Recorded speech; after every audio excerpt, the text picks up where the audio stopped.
সুপ্রিয় দর্শক শ্রোতা ভাই বোন, রমাদান মাস কোরআন নাজিলের মাস। এ মাসকে কোরআনের মাসও বলা যেতে পারে, কারণ আল্লাহ রাব্বুল আলামিন কোরআন নাজিলের জন্য এই মাসটিকে নির্বাচন করেছেন এবং কোরআন নাজিল হয়েছে এই মাসে, সেজন্যই মাসের এত মর্যাদা। এই জন্য এ মাসের অন্যতম গুরুত্বপূর্ণ আমল হলো গোটা মাস জুড়ে কোরআনকে সময় দেওয়া, কোরআন চর্চা করা, কোরআন তিলাওয়াত করা। আমরা কোরআন তেলাওয়াত করতে গিয়ে, কোরআন চর্চা করতে গিয়ে কয়েকটি ভুল করে ফেলি, যার কারণে কোরআন তেলাওয়াতের যে কাঙ্ক্ষিত সুফল আমাদের পাওয়ার কথা সেটি অনেকাংশে আমরা পাই না। আজ আমরা 4টি পরামর্শ দিতে চাই। কোরআন পাঠের এই 4টি পরিকল্পনা মাথায় রেখে যদি আমরা তেলাওয়াত করতে পারি, তাহলে ইনশাআল্লাহ বিদিনিল্লাহ আমাদের এই কোরআন তেলাওয়াত অনেক বেশি সুফল বয়ে আনবে রমাদান জুড়ে। প্রথম পরামর্শ হলো, কোরআন তেলাওয়াত করার চেষ্টা করতে হবে যথাসম্ভব বিশুদ্ধভাবে। প্রত্যেকেই শতভাগ বিশুদ্ধতার সাথে আমরা তেলাওয়াত করতে পারবো এমনটি আবশ্যক নয়, তবে যতটুকু সম্ভব বিশুদ্ধভাবে তেলাওয়াতের চেষ্টা করতে হবে। অন্য ভাষার উচ্চারণের সাহায্য নেওয়া যাবে না। অনেকে আছেন যারা আরবি টেক্সটের নিচে যে বাংলা বা ইংরেজিতে উচ্চারণ লেখা থাকে সেটা সাহায্য নিয়ে কোরআন তেলাওয়াত করেন। এটি কোনো অবস্থাতে উচিত নয়। কোনো ভাষার উচ্চারণ অন্য ভাষা দিয়ে শতভাগ সঠিকভাবে করা সম্ভব হয় না। কোরআনের ক্ষেত্রে যদি আপনি অন্য ভাষার উচ্চারণের সাহায্য নেন, তাহলে সেক্ষেত্রে বিকৃতির সম্ভাবনা থাকে, যা কোরআনের ক্ষেত্রে অত্যন্ত জঘন্য বিষয়। সেজন্য কোনো উচ্চারণের সাহায্য আপনি নেবেন না।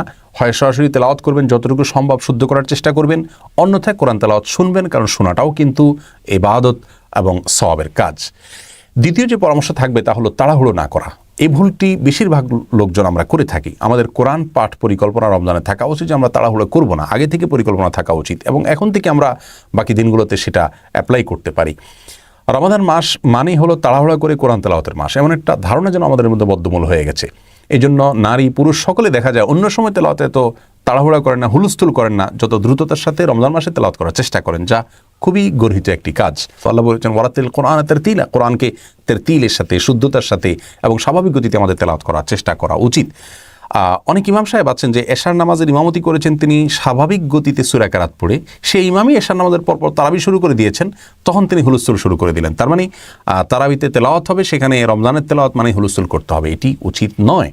বরং ইবাদত যত ধীরস্থিরতার সাথে করা যায় ততই উত্তম।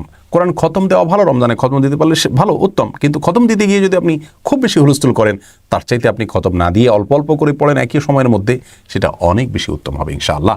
তাহলে দ্বিতীয়ত হলো তাড়াহুড়ো না করা। তৃতীয়ত যিনি বলবো তা হলো বুঝে পড়ার চেষ্টা করা। কোরআন কিন্তু শুধু তেলাওয়াতের জন্য আসেনি, কোরআন বোঝার জন্য আসছে।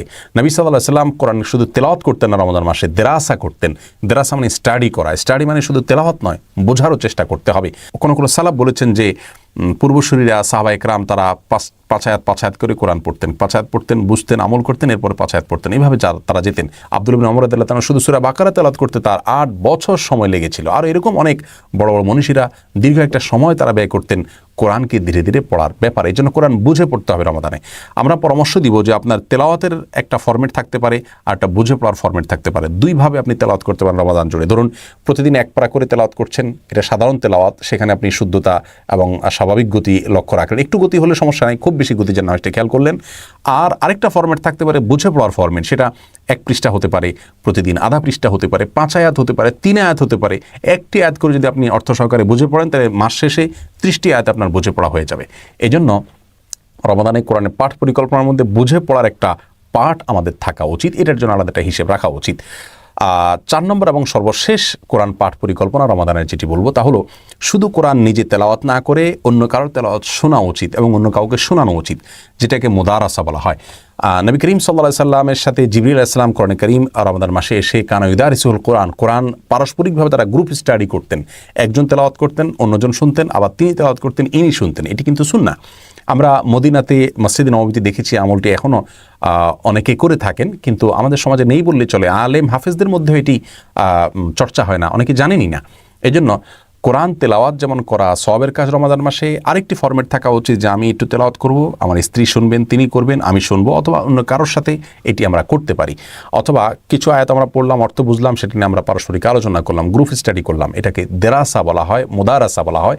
এই মুদারাসাটা কিন্তু রমাদানের গুরুত্বপূর্ণ একটি আমল। তাহলে এই 4টি পরিকল্পনা যদি থাকে কোরআন তেলাওয়াতকে কেন্দ্র করে, ইনশাআল্লাহ আমাদের তেলাওয়াত অনেক বেশি সফল এবং সার্থক হবে। শুদ্ধতার সাথে যতটুকু সম্ভব তেলাওয়াত করার চেষ্টা করা, উচ্চারণের সাহায্য না নেওয়া, খুব বেশি হুলস্থুল না করে স্বাভাবিক গতিতে পড়ার চেষ্টা যথাসম্ভব করা, একটু গতি থাকলেও কিন্তু খুব বেশি যেন না হয় সেটি খেয়াল করা, আর বুঝে পড়ার জন্য চেষ্টা করা, বুঝে পড়ার একটা ফরম্যাট থাকা প্রতিদিনের, আর সেই সাথে কোরআন তেলাওয়াত শোনাশুনি করার যে একটা ব্যাপার এবং স্টাডি করা, পারস্পরিকভাবে আলোচনা পর্যালোচনা করার যে একটা ব্যাপার, সেটি যেন আমাদের মধ্যে থাকে। আল্লাহ আমাদের সকলকে রমাদান মাসে সর্বোত্তমভাবে কোরআনকে সময় দেওয়ার, কোরআনকে চর্চা করার তৌফিক দান করুন। আসসালামু আলাইকুম।